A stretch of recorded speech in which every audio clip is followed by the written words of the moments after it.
Hello everybody, and welcome to our very first installment of new releases. In these videos, I plan to talk about 1 to 2 new released books in the teen department that are things that I think that you would like or I think you should have on your radar. I'm going to talk about the book Kent State by Deborah Wiles. So let me start by setting the scene.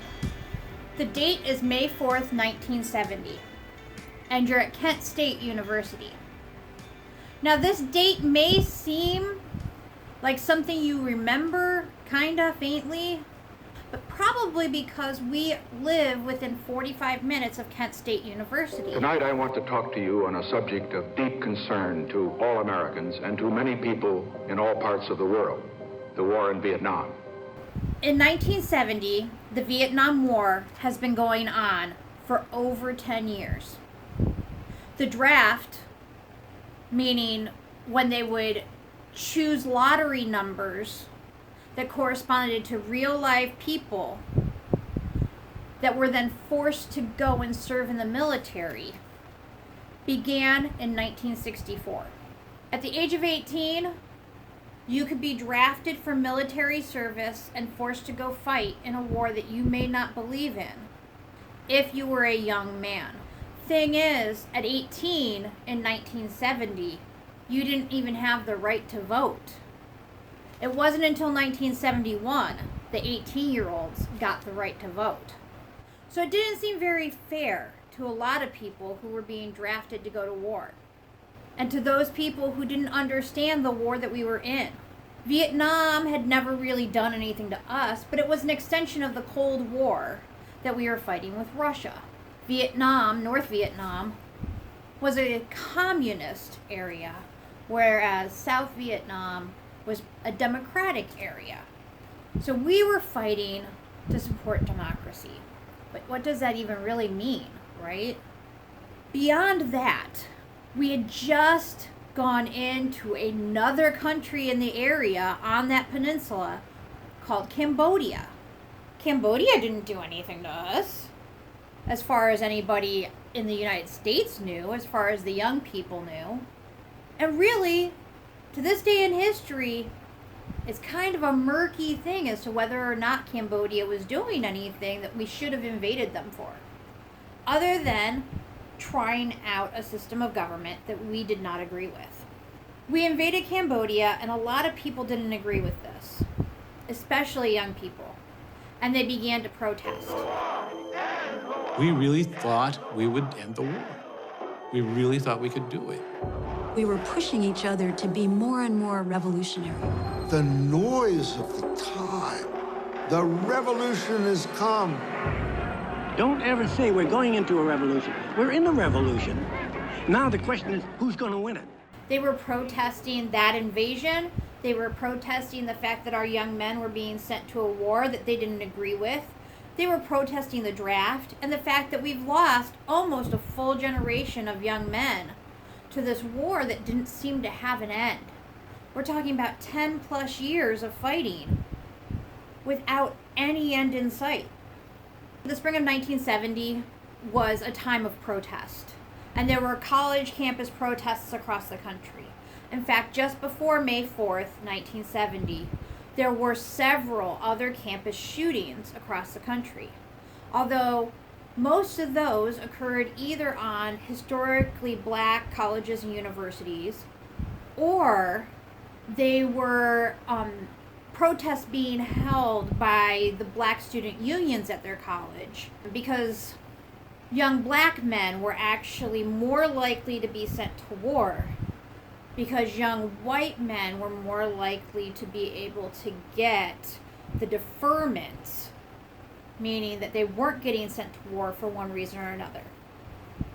So we kind of know what was going on in those other protests, and sadly, why those other college shootings happened. Not much has changed, unfortunately. But Kent State was different. Kent State, nobody to this day has figured out exactly what happened.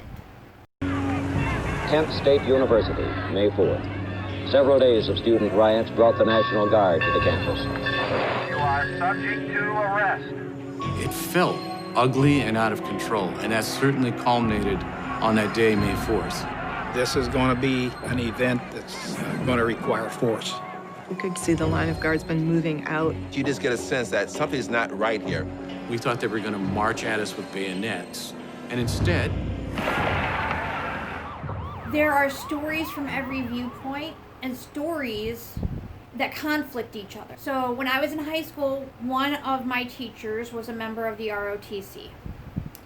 And he was not there the day of the shooting, but he heard from fellow ROTC members and National Guard members who were there that the protesters started the violence.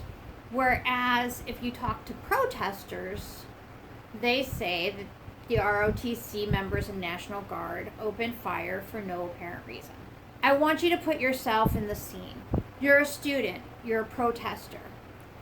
You are marching down over Daffodil Hill onto the Commons at Kent State.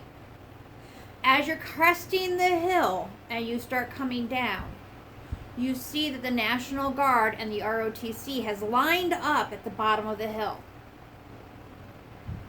How does this make you feel? The fact that you know that these people are pointing guns at you for protesting, which is your right. Now put yourself in the shoes of these ROTC members.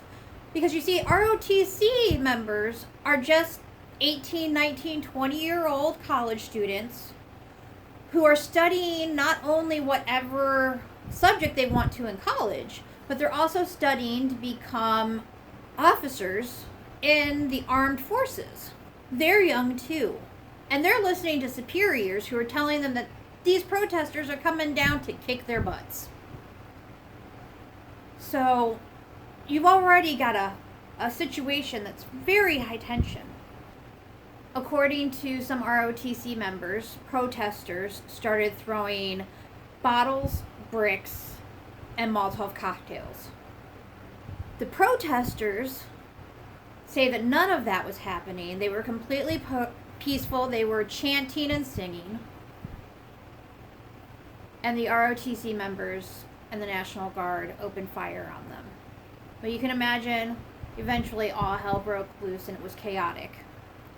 It was so chaotic that nobody knows what happened. But what we do know is that 4 young people ended up dead, 9 others injured. There's only one video of what happened, and it's taken from a dormitory bedroom. And it was on 9mm film, and it's not of the best quality. Now that you're there, and you're there in your mind, Deborah Wiles has taken events that happened and the documentation that you can actually go and see if you go down to Kent State's library. They have an entire room dedicated to the May 4th, 1970 shootings. She took all those events and all the documentation and wove them into a story in several different voices, written in verse. You have some poems that are from the viewpoint of townspeople on the day that the violence erupted. You have some that are from the protesters. There are others that are from the ROTC. This year would have been 50 years since that shooting. And there had been a big celebration planned along with Crosby, Stills, Nash & Young. Look them up on YouTube. They were supposed to perform live because they actually did record a song called Ohio, and it was about the shootings. I believe that you will enjoy this book. It's a quick read. It will help you see how the world has changed and how it hasn't. So thank you for joining me on this first installment of new releases. Give it a try, and if you enjoy it, let us know. Respond to the video. We'd love to know what you think about our new releases.